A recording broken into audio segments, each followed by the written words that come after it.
السلام علیکم، صبح بخیر بچوں، کیسے ہیں آپ؟ امید ہے سب ٹھیک ہوں گے الحمدللہ۔ آج ہم سرخاب اسلامیات کی دوسری جماعت کی کتاب پڑھیں گے، ٹھیک ہے؟ سب بچے دوسری جماعت کی سرخاب اسلامیات کی کتاب پر صفحہ نمبر 30 کھولیں۔ صفحہ نمبر 30۔ بسم اللہ الرحمن الرحیم۔ آج ہم نے پڑھنا ہے غار ہیرا میں فرشتہ۔ غار ہیرا کیا ہے؟ سب سے پہلے ہم یہ دیکھیں گے کہ غار ہیرا کیا ہے۔ غار ہیرا وہ غار ہے جہاں حضرت محمد صلی اللہ علیہ وآلہ وسلم جا کر عبادت کیا کرتے تھے۔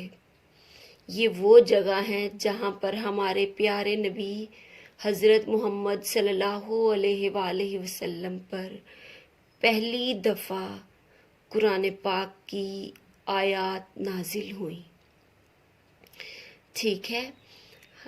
غار ہیرا کہاں ہے یہ میں آپ لوگوں کو بتاتی ہوں۔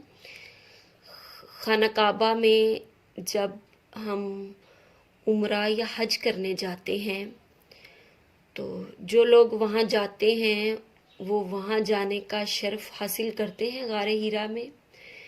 غار ہیرا خانہ کعبہ سے دور، کافی دور اونچائی پر واقع ہے، ٹھیک ہے؟ اس کو چڑھنے میں مطلب اونچائی اس قدر ہے کہ اس کو چڑھنے کے لیے پیدل 1.5 سے 2 گھنٹے کا راستہ درکار ہوتا ہے، ٹھیک ہے؟ غار ہیرا یہ وہ جگہ ہے جہاں پر جا کر لوگ اب نوافل ادا کرتے ہیں، مطلب یہ ایک ڈائریکشن دی ہوئی ہے، یہ وہ ایریا بنا ہوا ہے، یہاں بیٹھنے کی جگہ ہے، یہاں پر جا کر لوگ نوافل ادا کرتے ہیں۔ یہ بالکل تھوڑی سی جگہ ہے، ایک آدمی بمشکل بیٹھ سکتا ہے یہاں پر بیٹھ کر نوافل ادا کرتے ہیں لوگ۔ جو لوگ گئے ہوئے ہیں وہ تو یہ بات زیادہ بہتر سمجھتے ہوں گے، تو چونکہ میں وہاں گئی تھی تو میں نے دیکھا کہ لوگ یہاں پہ بیٹھ کر نوافل ادا کرتے ہیں۔ یہ تھوڑی سی ایک جائے نماز کی جگہ ہے، ٹھیک ہے؟ یہاں پر ہمارے پیارے نبی حضرت محمد صلی اللہ علیہ وآلہ وسلم اپنا زیادہ تر وقت یہاں گزارا کرتے تھے اور عبادت میں مشغول رہتے تھے۔ چلیں ٹھیک ہے، اب ہم آغاز کرتے ہیں اپنے سبق کا۔ غار ہیرا میں فرشتہ۔ حضرت محمد صلی اللہ علیہ وآلہ وسلم بہت ساری خوبیوں کے مالک تھے۔ آپ صلی اللہ علیہ وآلہ وسلم اللہ کی عبادت کے لیے بھی بہت شوقین تھے۔ آپ صلی اللہ علیہ وآلہ وسلم اللہ کی عبادت کے بہت شوقین تھے۔ آپ صلی اللہ علیہ وآلہ وسلم جب 35 برس کے ہوئے تو مکہ میں موجود ایک غار میں تشریف لے جاتے تھے۔ یہ غار ہیرا کے نام سے مشہور ہے۔ آپ صلی اللہ علیہ وآلہ وسلم وہاں بہت دیر تک اللہ تعالیٰ کی عبادت کرتے اور اللہ کو یاد کرتے۔ حضرت محمد صلی اللہ علیہ وآلہ وسلم کو بتوں کی عبادت کرنا بالکل ناپسند تھی۔ بدقسمتی سے مکہ کے لوگوں نے خانہ کعبہ میں بھی بت رکھ دیے تھے۔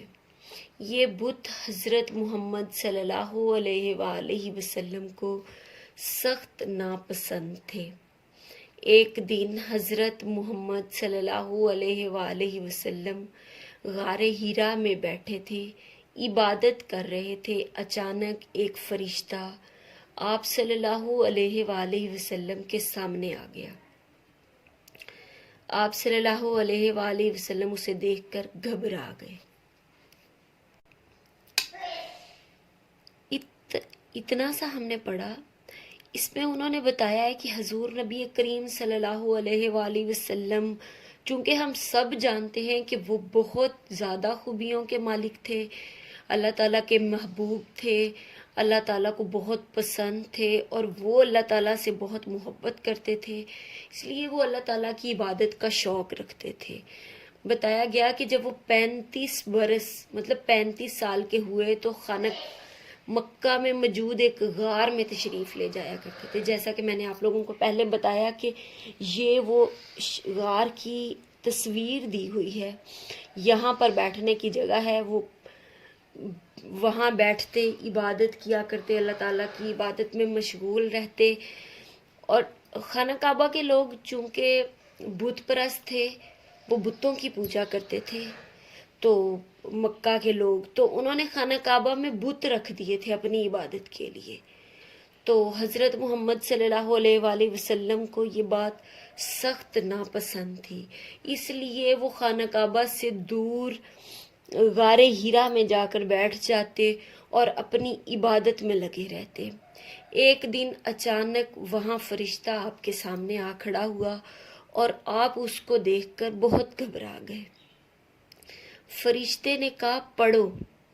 آپ صلی اللہ علیہ وآلہ وسلم نے کہا میں پڑھا ہوا نہیں ہوں۔ فرشتے نے آپ کو اپنے سینے سے لگا کر زور سے بھینچا اور پھر کہا پڑھو۔ آپ صلی اللہ علیہ وآلہ وسلم نے کہا میں پڑھا ہوا نہیں ہوں۔ پھر تیسری دفعہ بھی ایسا ہی ہوا۔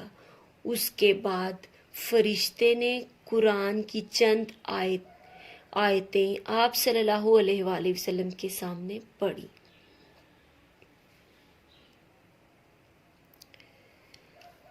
فرشتے نے جب آپ نبی کریم صلی اللہ علیہ وآلہ وسلم کو زور سے سینے سے لگایا تو انہوں نے کہا کہ پڑھیں، تو حضور نبی کریم صلی اللہ علیہ وآلہ وسلم نے کہا کہ میں اس چیز کا علم نہیں رکھتا، یعنی کہ میں پڑھا ہوا نہیں ہوں تو پھر میں کیسے پڑھوں۔ تو پھر انہوں نے جب تیسری دفعہ کہا کہ پڑھیں، پھر انہوں نے حضرت محمد صلی اللہ علیہ وآلہ وسلم کے سامنے چند آیات پڑھی۔ چند آیات یہ ہیں، اقرأ بسم ربک الذی خلق۔ یہ آیات انہوں نے حضور نبی کریم صلی اللہ علیہ وآلہ وسلم کے سامنے پڑھی۔ اقرأ بسم ربک الذی خلق۔ آپ صلی اللہ علیہ وآلہ وسلم اپنے رب کے نام کے ساتھ پڑھیے جس نے سب کو پیدا کیا۔ خلق الانسان من علق۔ اس نے انسان کو جمے ہوئے خون سے پیدا کیا۔ اقرأ وربک الاکرم الذی علم بالقلم۔ آپ صلی اللہ علیہ وآلہ وسلم پڑھیے اور آپ کا رب بڑا کریم ہے جس نے قلم کے ذریعے علم سکھایا۔ علم الانسان ما لم یعلم۔ جس نے انسان کو وہ کچھ سکھایا جو وہ نہ جانتا تھا۔ یہ قرآن پاک کی آیات حضور نبی کریم صلی اللہ علیہ وآلہ وسلم پر نازل ہوئی اور یہ ہم نے ان کا ترجمہ پڑھا۔ ٹھیک ہے، یہ آیات فرشتے نے حضور نبی کریم صلی اللہ علیہ وآلہ وسلم کو پڑھائیں۔ حضرت محمد صلی اللہ علیہ وآلہ وسلم نے بھی فرشتے کے ساتھ ساتھ وہ آیات پڑھی۔ اس کے بعد آپ صلی اللہ علیہ وآلہ وسلم سے اپنے گھر کی طرف چل دیے، تیزی سے اپنے گھر کی طرف چل دیے۔ گھر پہنچے تو آپ صلی اللہ علیہ وآلہ وسلم کو پسینہ آ رہا تھا۔ آپ صلی اللہ علیہ وآلہ وسلم سردی سے کانپ رہے تھے۔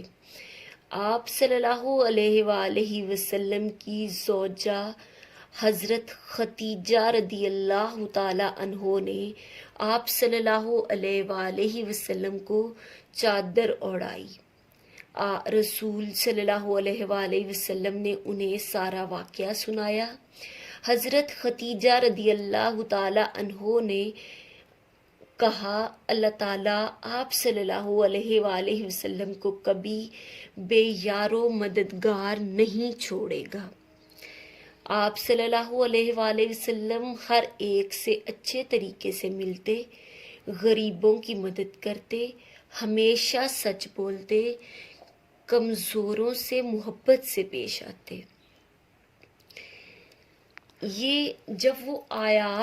یہ والی آیات حضور نبی کریم صلی اللہ علیہ وآلہ وسلم پر نازل ہوئی۔ حضرت محمد صلی اللہ علیہ وآلہ وسلم نے فرشتے کے ساتھ ساتھ یہ آیت پڑھی، اور ان کے بعد ان کی کیفیت کچھ بدل گئی اور وہ تیزی سے اپنے گھر کی طرف چل دیے۔ انہیں بہت پسینہ آنے لگ گیا اور وہ جلدی سے اپنے گھر کو لپکے اور اپنے گھر پہنچے۔ حضرت خدیجہ رضی اللہ تعالیٰ عنہ جو کہ ان کی سب سے پہلی زوجہ تھی، ان کے پاس گئے اور انہیں بتایا جو ان کے ساتھ واقعہ پیش آیا تھا، وہ انہیں بتایا۔ انہوں نے جلدی سے ان پر ایک چادر اوڑھ دی اور حضرت خدیجہ رضی اللہ تعالیٰ عنہ نے کہا کہ اللہ تعالیٰ آپ کو کبھی بھی اکیلا نہیں چھوڑیں گے، بے سہارا اور بے آسرا نہیں چھوڑیں گے۔ آپ صلی اللہ علیہ وآلہ وسلم ہر ایک سے اچھے طریقے سے ملتے، مطلب کوئی مسلم ہوتا یا غیر مسلم، ان سے ان کا رویہ بہت ہی اچھا ہوتا اور وہ ان سے بہت ہی اچھے طریقے کار سے ملتے، غریبوں کی ہر طریقے سے مدد کرتے، ہمیشہ سچ بولتے، کبھی جھوٹ نہیں بولتے، کمزور اور لاچاروں سے محبت سے پیش آتے، مطلب دنیا میں تمام تر لوگوں سے وہ اپنا رویہ محبت سے رکھتے تھے۔ حضرت محمد صلی اللہ علیہ وآلہ وسلم کے ساتھ یہ واقعہ 40 سال کی عمر میں پیش آیا۔ اسی واقعہ سے آپ صلی اللہ علیہ وآلہ وسلم کی نبوت کا آغاز ہوا۔ حضرت محمد صلی اللہ علیہ وآلہ وسلم جب 40 برس کے تھے تب ان پر یہ قرآنی آیات نازل ہوئی اور ان کو نبوت ملی۔ اس دور سے ان کی نبوت کا آغاز شروع ہو گیا۔ وہ ان پر نبوت کی مہر لگا دی گئی۔ ٹھیک ہے بچوں، آج کا سبق ہمارا بہت ہی دلچسپ تھا، بہت ہی دلچسپ معلومات تھی ہمارے لیے، کیونکہ یہ ہمارے نبی حضرت محمد صلی اللہ علیہ وآلہ وسلم کی زندگی سے ریلیٹڈ تھا، ان کی زندگی کے واقعات تھے اس میں۔ تو امید ہے آج کا سبق آپ سب لوگوں کو سمجھ آ گیا ہوگا۔ تو کل ایک نئے سبق کے ساتھ ہم دوبارہ سے ملیں گے، تب تک کے لیے آپ سب اپنا خیال رکھیے گا۔ اوکے، خدا حافظ۔